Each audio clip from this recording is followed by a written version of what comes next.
คือมาปีนดีปองครูตอนนั้นเขาคืออย่างไม่กันนะnè về và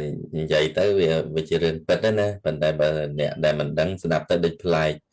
pru Phật sát na hầu chân bị bật hình địa mình cả sắp sai bị bật hình địa tại nô cao bị sớm mai môn cao bị sớm mai và bà đã sao hay môn năng sớm mai và bà đã sao nắng có pra sama samput lục tra đăng nơi bật cái gì bật hình địa đại ហើយការសັບផ្សាយគឺចេញពីប្រទេសឥណ្ឌាទៅកាន់ប្រទេសដែលមិនទាន់បានស្គាល់ពធ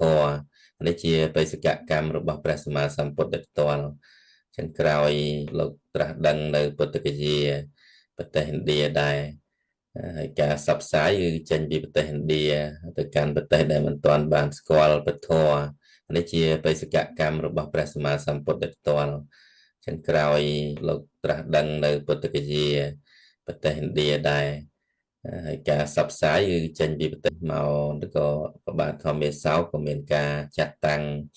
ណាធម្មទូតសង្ឃទៅគ្រប់នគរទៅតាមទិសទាំង9អញ្ចឹងទៅតែដោយប្រទេសឥណ្ឌាណាបានធ្លាក់ចុះ decline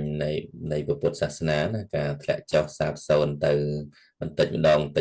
នៅក្នុងប្រទេសឥណ្ឌាហ្នឹងជាហេតុធ្វើឲ្យពុទ្ធវចនៈហ្នឹងមិនត្រូវបានគេស្គាល់ទេដូច្នេះហើយនៅក្នុងដូចជាបេសកកម្មទស្សនវិស័យឬក៏ជា mission របស់អង្គការពន្លឺពុទ្ធធម៌អន្តរជាតិណា BDLFI របស់លោកស្រីវ៉ាងម៉ូហ្នឹង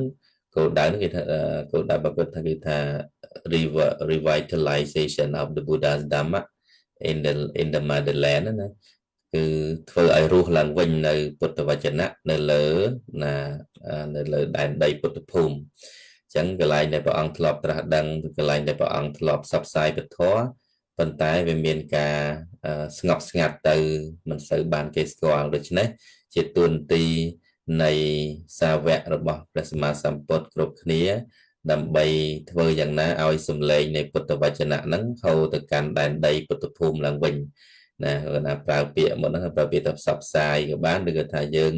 បន្លឺនៅសម្លេងនៃពធហ្នឹងឲ្យកងឮកងរំពងឡើងនៅទឹកដីដែលព្រះអង្គធ្លាប់សម្ដែងឡើងវិញណា